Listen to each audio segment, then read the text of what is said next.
Hey, you. Yeah, you. I am talking to you. Welcome to another Not Thursday in New Hampshire.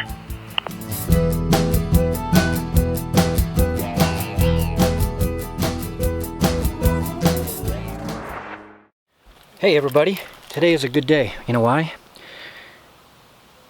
We get to play with new radios. As a lot of you know, I'm a ham radio guy, but I'm a radio enthusiast, more importantly. And Retevis has been awesome enough to send us a pair of RT67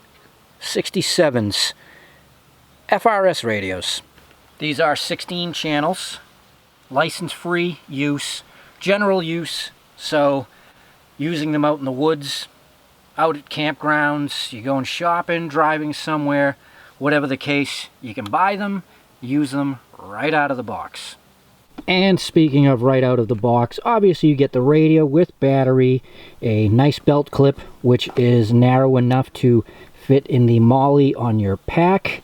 I do appreciate it's got nice retention, not a wet noodle. Lanyard, USB cable, in which these are rechargeable, as you can see on the bottom here, by plugging them directly in. And the thing that I really appreciate is it actually came with a wall adapter. And I say that and I appreciate it because you know what? How many things that I get that come USB cable chargeable, yeah, that's great and all, but I find myself having to go out and buy lots of these because nothing comes with them. So the fact that these were in the box with the radio, I appreciate that. So another noticeable thing as I do things here with the radio, looks like it's drop-in charger capable. It's got the grooves and the leads on the exterior of the radio, so that must be an option with this particular radio. I did not get a drop-in charger, but that's good to know. So some stuff for you radio nerds like myself. This is all the FRS channels, so in your owner's manual it will tell you what number each channel represents in frequency. So when you turn the radio on and then you want to use the channel selector, 2, 3, 4. That's how you know 1. What channel you're on, and if you don't know what the frequencies are, it's listed in the manual. And being that we just use these straight out of the box, being in New Hampshire, there's not really much FRS activity. If you live in a place or go to a place where there's a lot of people, you may very well hear others. So with that being said, in the manual it implies that if you get the software for these, you can actually program in PL tones and such, so you're only connecting with the radios that you want to.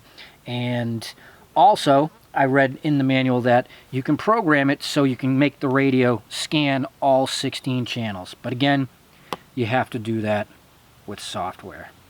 Alright, for size comparison, give you guys little hintsies as to what I'm carrying. Radio, flashlight, knife. So you can see it is a very small radio, nice handheld, comfortable. You can slide it completely into your pocket, back pocket, if that's the case. Or like I said, fits on your bag comfortably. It's nice. Ergonomically, I do like it. Build seems good. We're going to drop it a few times after and see how that holds up. But obviously you're curious about as to how they work. Now, Retevis radios, we do use MURS radios made by Retevis for when we go out. Because one thing about their radios, undoubtedly everybody in the group here agrees with, the audio quality is awesome. Crystal clear, doesn't sound tinny. Either way, we've gone out, we've used these here at the camp. Nate. Go ahead. Did I leave my bow saw at the camp hanging near the little table? Yes, it's sitting right here. Roger that, thank you. So that's been very useful. We always use radios, so it was fun to test these out. But we went out digging as well, so we're spread out even further in distance-wise. And again, they performed excellent. Buenos. Yep.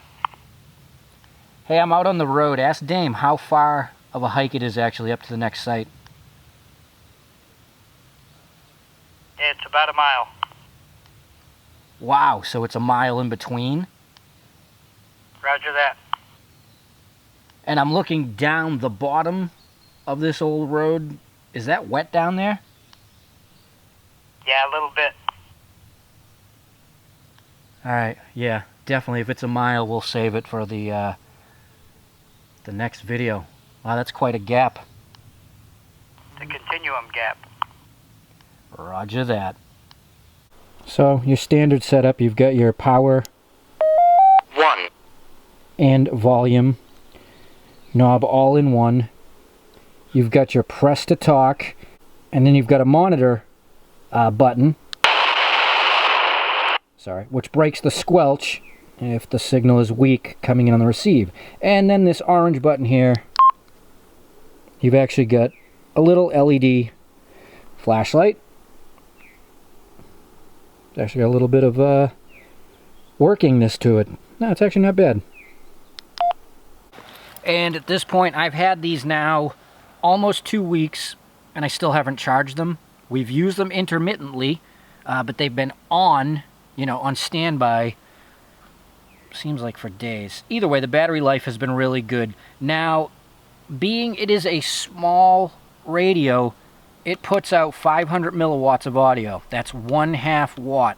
So they're not super loud. I can tell you, I have not once yet turned down the volume when talking to somebody. That's the only thing I gotta say. 1/2 milliwatt, but that's to be expected. But at least it's crystal clear. So I am curious, driving-wise, if road noise will make it an issue. Mobile radio audio test. Loud and clear. Oh, it actually is louder than I thought it would be while driving. Loud and clear like a cloudless day. Alright, rolling along now, windows down. See if I can still hear you just fine. Hear a little wind blowing through. I see you rolling by. Alright, so let's give these things a little distance test. I'm going to go to the end of the road, which we know for a fact is exactly 1/4 a mile away from the house, okay? 10-4. Yeah, no problem here, and I actually thought 1/2 milliwatt wouldn't be loud enough. So, end of the road's 1/4 mile. That's about halfway of that. Halfway there. How's the sound? Clear and loud, and I didn't touch my volume. I'm starting to get a little noise on your signal. So staticky now on yours. Well, actually, that's not bad for me being inside the cage here in the van. Alright, I'm at 1/4 mile. How do you copy? Crackly, but I can hear you clear. Oh, that's actually pretty good. Well, passes that test. Alright, time to give this thing the drop test. Well, it's useless if you can't drop it and have it not explode.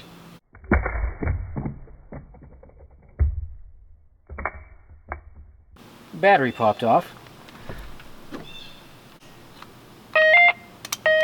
1 Not broken. Battery did not pop off.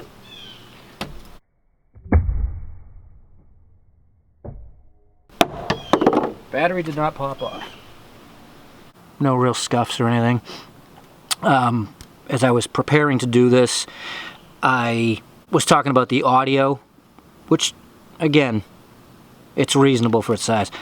If you were to need, better copy, you can plug a speaker headphone jack type thing into this. I never used them, but that's an option, and it has Vox capability, so it transmits hands-free when you speak. So that is available on the radio. So I will say I am impressed with them. I like them. After using them out metal detecting at the camp, and I was actually more impressed driving. The audio quality was really good. Quarter of a mile inside the vehicle. UHF signals have a harder time getting out of that shell. That's not bad. So if you're convoying with somebody, you might get that third, maybe even half a mile for FRS. Wouldn't be all that bad. Build quality is really good. Yeah, the battery popped off when that one dropped, but you know what?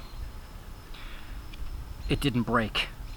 And again, we use these RT67s, which is a MURS radio. Highly recommend them.